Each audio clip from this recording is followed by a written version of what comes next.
Hello YouTubers and welcome to another episode. Today is Saturday. It's the end of the training week for me, but before we get to the final end of the training week, we have to finish off the last session.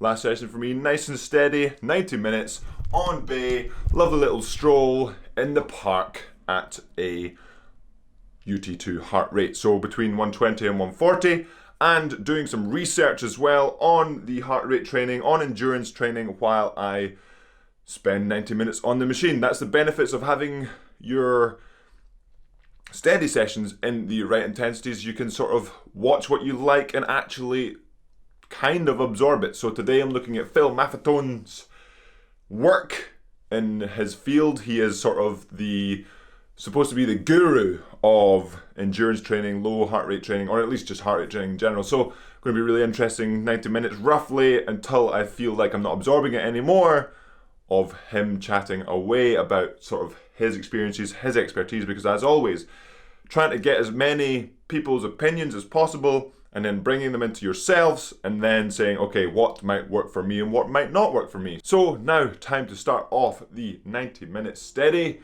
and I will see you after and see if I am enlightened by anything that I find out. I'll let you know, Yam Squad. So let's get to it.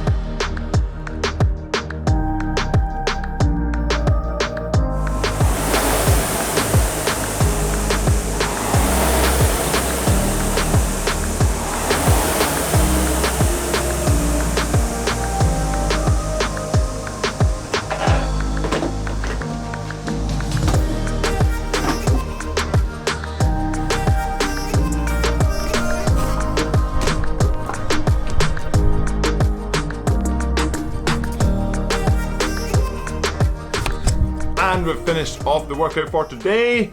90 minutes steady on bay through a stroll in the park. 133 average, so I pushed it a little bit higher. Still in my UT2 zones, but I just wanted to see the difference between sort of if I was sitting at the lower end of UT2 versus that's closer to my middle of the UT2, so 120 to 140. Usually I'm sitting mid-20s, high 20s versus mid-30s. So obviously, higher heart rate, you're trying harder. But for me today, 133 still well within my sort of 120 to 140 zone, still in that cardio zone.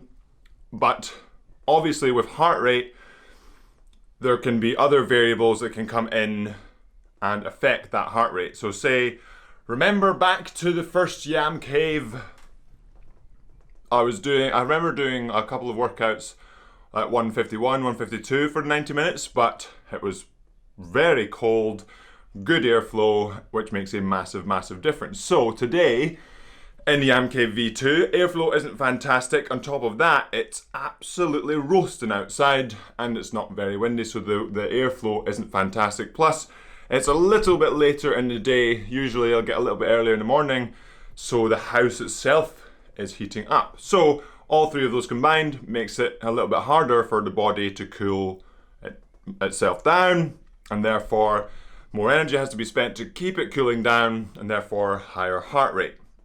And that is one of the disadvantages of heart rate training, is it can be quite variable, but at the same time it's still a stress that you're adding to the body. So your 133 heart rate stress that you're adding is still going to work on your cardio regardless of if you're pulling a 250 split versus a 2-minute split. Your 133 or 140, 130, 120, 150 heart rate is working the exact same sort of cardiovascular capacity as it would if you were pulling a different, faster split. But the differences are sort of your muscular endurance, your muscular capacity changes because say it's very, very hot outside, there's no airflow, and it's really difficult. So you back off, say 10 splits, same heart rate. That means that your muscles aren't pushing it as hard as they would if it was colder and you were pulling a faster split for the same heart rate. And that's kind of just a little bit of a test today for me. So I went about 8 beats higher than Thursday's 90 minutes, and it was actually, let me see the memory, it was, where's that minutes? It was 156.2 on Thursday and 156.1 today. I started a lot faster today, but the heat and lack of airflow did contribute to meaning that I had to slow down towards the end, whereas the other day on Thursday, I stayed at about 125, 126 heart rate and stayed quite consistent all the way through.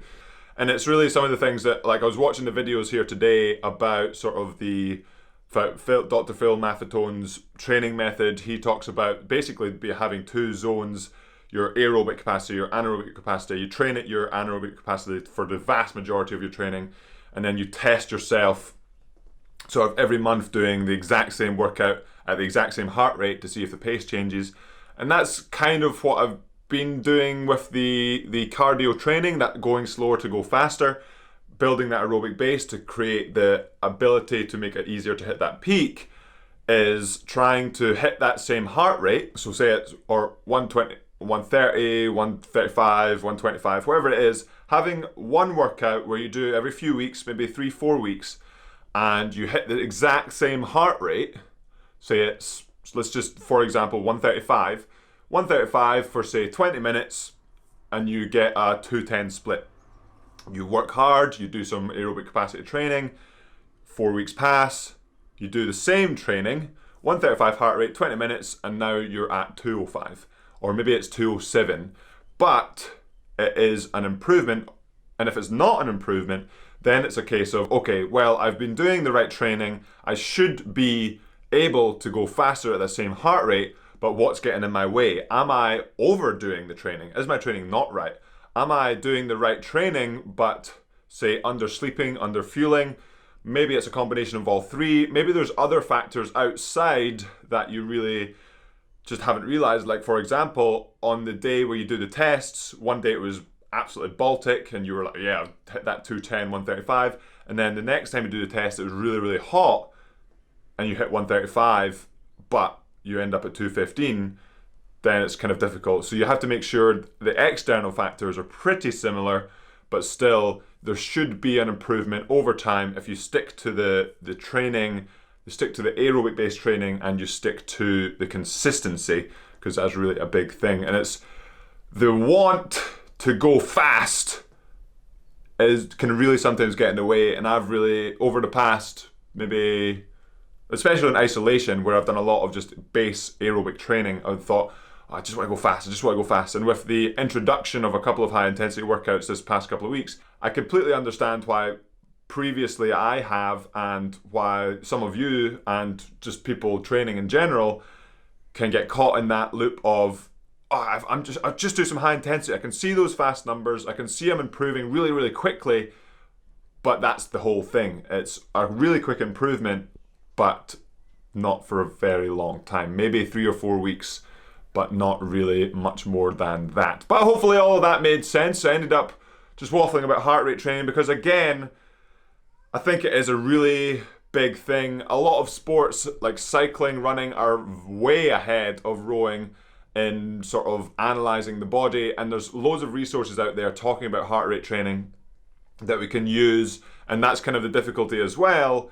You can look at sort of heart rate for running, heart rate for cycling, heart rate for other sports, and you can't just apply it to rowing. It is slightly different, but then there aren't too many sort of studies, experiments, papers that you can look at to see in rowing what kind of works for people, rather than you can go look at so many studies, so many papers on running and cycling saying this should be the zone, this should be your max heart rate, this is how you do it, this is how you do that.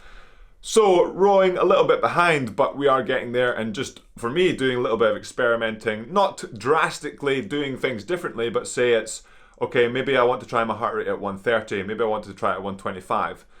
Still in relatively the same zone, but maybe it will make a difference in different parts of training over the training week. And that will be it for today's episode, Yam Squad. Hopefully you've enjoyed it. The end of the week has come. Just a really quick recap of the week. Really, really enjoyed it. And thank you so much, Yam Squad, for coming along with me on the journey. It's been an interesting one. That half hour at the start of the week felt good. Ended badly just because the deadly erg foot fell off. Middle of the week was that the transport workout, decent, and improvement from the week before. And then yesterday with the 1 minute on, 1 minute off, again, since it's high intensity, your body can really adapt really quickly. So hopefully next week I can step forward again. But again, I'm not just looking for smashing workouts all the time. I'm just looking for consistency at this current point in time. And as always, Yam Squad, remember to subscribe if you haven't already. Hit that like button, and I will see you next week for another week of vlogs in isolation. Oh yeah!